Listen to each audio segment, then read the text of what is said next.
क्या आप जानते हैं कि भारत में फ्रांसीसी भी एक समय ताकतवर शक्ति बनने की राह पर थे। आज हम बात करेंगे फ्रेंच ईस्ट इंडिया कंपनी के, उनके भारत में कदम, उनके कारखानों की और अंग्रेजों से टक्कर की कहानी। ये सफर व्यापार से शुरू हुआ और युद्ध में खत्म हुआ। तो चलिए शुरू करते हैं इस ऐतिहासिक यात्रा को।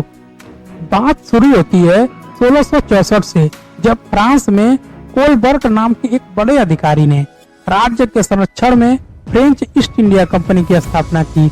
उस समय फ्रांस भी पुर्तगालियों, डच और अंग्रेजों की तरह भारत के मसालों और धन संपदा तक पहुंचना चाहता था।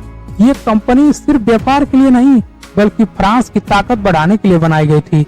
लेकिन भारत में उनका पहला कदम कब पड़ा, चलिए देखते हैं।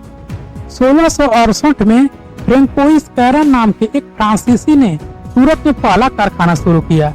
सूरत उस समय व्यापार का बड़ा केंद्र था और फ्रांसीसियों ने वहां अपनी पकड़ बनानी चाहिए। इसके बाद 1669 में उन्होंने मसूलीपट्टनम में भी एक कारखाना खोला।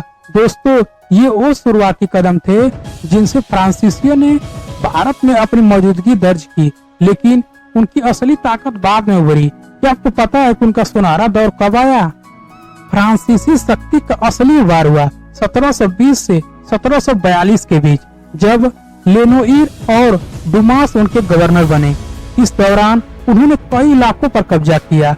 मालाबार में माहे, कोरोमंडल में यनम और तमिलनाडु में तराईकल। ये जगहें उनकी व्यापारिक और सैन्य ताकत का आधार बनी। पांडुचेरी तो उनका सबसे बड़ा गढ़ बन गया था। फ्रांसीसी धीरे धीरे भारत में अपनी जगह मजबूत कर रहे थे, लेकिन उनकी राह में एक बड़ी चुनौती थी, वो थे अंग्रेज। 1742 में डुप्ले भारत के फ्रांसीसी गवर्नर बने। उनके आने के साथ ही अंग्रेजों और फ्रांसीसियों के बीच टक्कर शुरू हुई, जिसे कर्नाटक युद्ध के नाम से जाना जाता है। ये युद्ध भारत में दोनों की सत्ता की लड़ाई थी। डुप्ले ने शुरू में अंग्रेजों को कड़ी टक्कर दी, लेकिन आखिरकार फ्रांसीसी हार गए। दोस्तों, ये उनकी भारत में अंतिम हार थी। इसके बाद अंग्रेजों ने पांडुचेरी समेत कई इलाकों पर कब्जा कर लिया। फ्रांसीसियों का सपना अधूरा रह गया। क्या आपको लगता है कि डुप्ले कुछ और रणनीति अपनाते तो जीत सकते थे?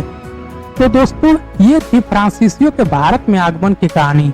1664 में शुरू हुई कंपनी सूरत से लेकर कर्नाटक युद्ध तक चली, लेकिन अंग्रेजों से हार गई।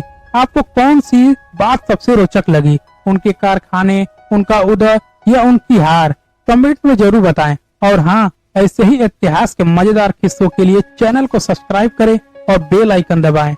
अगले वीडियो मिलते हैं। नमस्ते।